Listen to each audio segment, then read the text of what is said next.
What is going on, guys? Brittle back with another video, and welcome to the Week in Review, episode 157. This is where we go over Raw and SmackDown in a WWE action figure setup style. Feel free, drop a like on this video, comment down below before we even get started. Who won this week, Raw or SmackDown? Who had the better show? Let me know down in the comments down below. But without further ado, we're going to start with Monday Night Raw. About halfway through the video, we're going to jump into SmackDown. So without further ado, let's do this. Starting over here, we opened up the show with Cody Rhodes and The Miz. It was an episode of The Miz TV with special guest Cody Rhodes, and I was really looking forward to this. Two men that I really like on the mic jumping in the ring at the same time. I really like the exchange of words. Cody Rhodes used words like wrestler, which is sort of banned in WWE. You're supposed to use WWE superstar. So I thought that was kind of cool. And then, of course, it led to a match later in the show. Cody Rhodes versus The Miz, one-on-one with Seth freaking Rollins on ringside. Watching this match. The match was good. I enjoyed it. Cody Rhodes was able to pick up the victory with a crossroads over The Miz, which was kind of obvious. Saw that coming. But yeah, I enjoyed that. And then Seth Rollins gets in the ring, not for an attack, but he gets a microphone and he's like, Cody, how about another match between me and you? WrestleMania Backlash. And I'm like, oh yeah, I'm excited. So it's going to be Cody Rhodes versus Seth Rollins, WrestleMania Backlash. I'm really excited. They had a kick butt match, the best match at WrestleMania this past WrestleMania 38. So I'm very interested to see what they're going to do this time here at WrestleMania Backlash. As far as The Miz and Cody, though, I enjoyed it. I pleasantly enjoyed it. Moving over here is Bianca Belair going up against Zelina Vega one-on-one. It was a squash match. Bianca Belair basically just dominated Zelina Vega. And I'm like, what the heck's going on with this? That's it? She was just going to squash Zelina Vega? And then no, Sonya Deville comes out. Sonya Deville comes out with a contract. She's like, Bianca Belair, I have your next opponent right on this contract. Just sign it, and then you're going to have your next opponent come out here. So Bianca signs it, like, of course, because Bianca always ready to take on a challenge. And then Sonya's like, okay, here comes your opponent. I'm like, oh, Sonya's going to hit her, isn't she? Sonya nails Bianca Belair from behind and then beats her down. And then Sonya Deville is her next opponent. I wasn't a fan of this because we all know Bianca's going to dominate Sonya Deville. Sonya Deville does not deserve this opportunity whatsoever. It's just abuse of power, and yeah, she's going to lose. She's not that good. Yeah. Moving over here, it was an episode of the VIP Lounge, and MVP and Omos never even got in the ring for their VIP Lounge. Bobby Lashley, he freaking came in the ring and just started destroying the furniture, and then MVP and Omos came out. It was an exchange of words between MVP and Bobby Lashley. It got actually pretty heated. I kind of enjoyed it. I'm expecting a match between Lashley and Omos at WrestleMania Backlash, but as far as this promo goes, it wasn't too bad. Bobby Lashley kind of threw some furniture around. Again, exchange of words, nothing too crazy. Moving over here, it was Veer Mahaan versus Dominic Mysterio. This match was so lame. Veer Mahaan basically just dominated Dominic Mysterio, and then he basically beat him 1, 2, 3.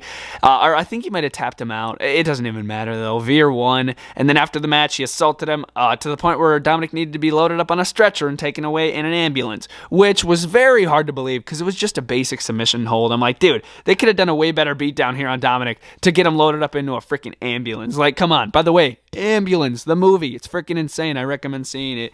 Moving over here, this was so lame. Naomi versus Liv Morgan one-on-one. And that's literally what it was. Naomi versus Liv Morgan one-on-one. Naomi picked up the victory. Match was lame. That's it. Naomi won. That's it. Like, I thought we were supposed to get Rhea Ripley and Liv Morgan versus Naomi and Sasha for the women's tag titles, but I'm not really sure why that didn't happen. Maybe it's next week. I'm not sure, but yeah, Liv Morgan kind of just freaking lost. Moving over here is Damian. Oh my god, another weird freaking ending.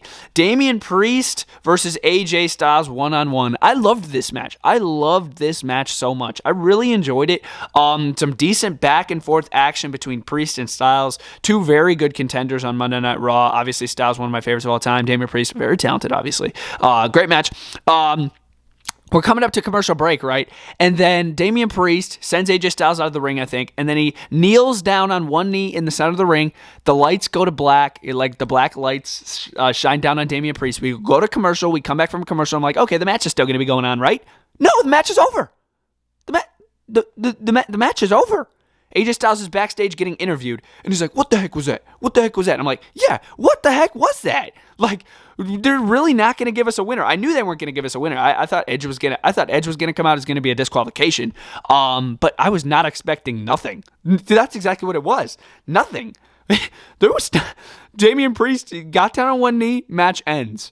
I was like, what? Who won? So weird.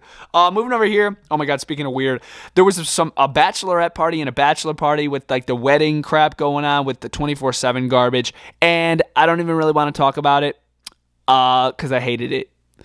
Some people do find it hysterical. I find it all like just garbage. I find it like complete crap, and it needs to be ended, and we need to be given more time to other superstars that are actually like willing to get into a ring and wrestle. You know what I'm saying? This crap sucks, in my opinion. Moving over here, it was a match. RK Bro going up against Alpha Academy, and this is a match that I feel like we've seen multiple times.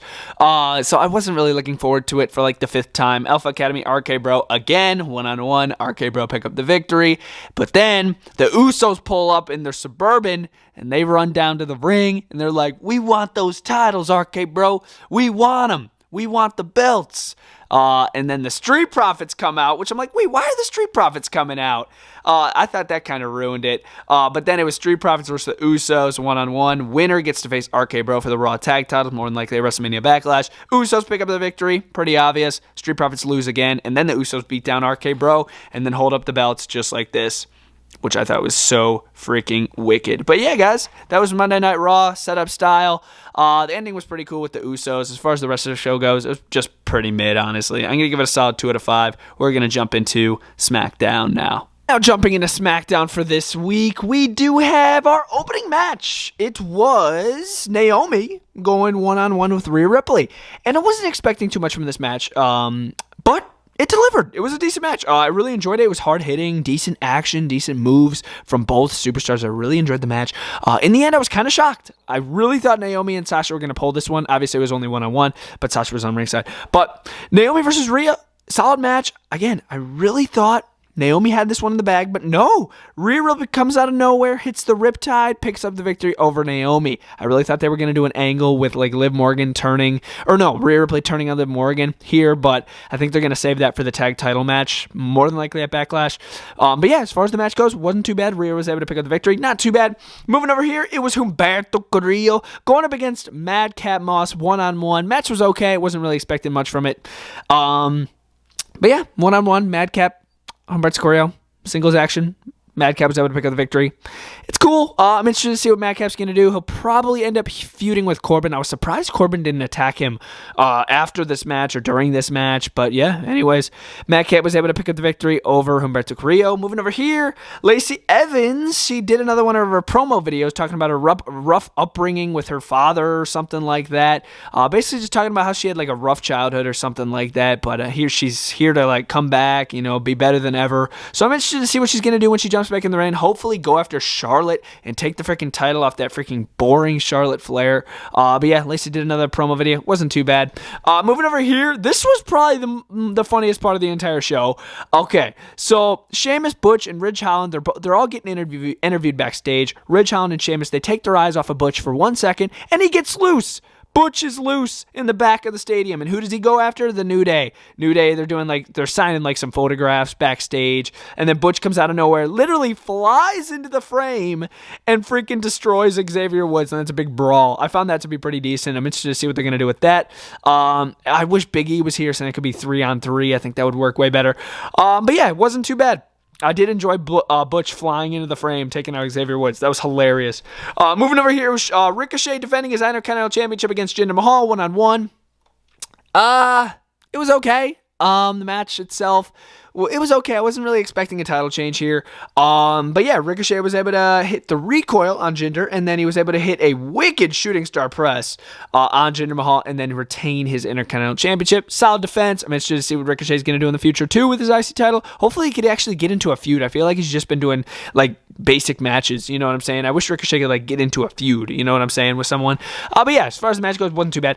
Moving over here, Charlotte Flair. She did get interviewed by not Kevin Patrick, not Kayla Braxton. She got interviewed by Drew Gulak. You guys heard me right. She got interviewed by Drew Gulak. How crazy is that? So she gets interviewed by Drew Gulak, and I guess Drew Gulak is a freaking journalist now, which I found so just disappointing. I felt bad for the guy. I really did. I felt bad for Drew Gulak. But yeah, he gets in the ring. He does his little interview with Charlotte. Charlotte basically just embarrasses him after Drew Gulak called her out for tapping out at WrestleMania, even though she's the champ. And then she locked him into the figure eight. And I'm like, this is stupid. Why isn't Ronda Rousey out here? Moving over here, it was Drew McIntyre going one-on-one with Sami Zayn again. And I was expecting a different outcome this week. I'm like, okay, Drew's going to pick up the victory, right? But no, they're going to keep dragging this, even though it doesn't need to be dragged. Sami Zayn's like, I'm not going to run away again. I'm not going to run away again. Right when it looks like Drew McIntyre's about to take the Claymore kick, Sami Zayn runs away. How lame. How boring. I don't care. Like, come on. Just this was so lame. Like, I did not need to see the same result a second week in a row. It was just whack. I really didn't enjoy it. Moving over here is the main event of the show. It was Randy...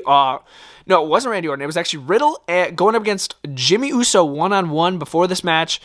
It was made official that at WrestleMania Backlash, it's going to be Randy Orton and Riddle going up against the Usos to combine the tag team titles. So I believe the brand split's coming to an end, and they're going to combine those belts, which I'm totally for because they don't have enough guys on the roster to have a brand split for real. But yeah, this match wasn't bad between Riddle and Jimmy Uso. I kind of enjoyed it. Randy and Jay had a little controversy going on the outside, but in the ring, we saw Riddle send Jimmy Uso flying up in the air and land him down with an RKO. It was wicked. Not that clean, but it still looked really cool. And Randy was flipping out too when he hit it. It wasn't too bad. But yeah, guys, that was SmackDown setup style. This show was okay. I was kind of bored through most of the parts. So in the end, I'm probably going to give it a solid 1 out of 5, honestly. I was just so bored. I was just so bored throughout this entire show. Like last week's SmackDown, I was actually really into it. Like there was a bunch of new crap. But this week, it was just very boring. I'm going to give it a 1 out of 5. Let me know what you guys thought about the show down in the comments below, both Raw and SmackDown. And I'll see you guys next time. Brett Alive, out.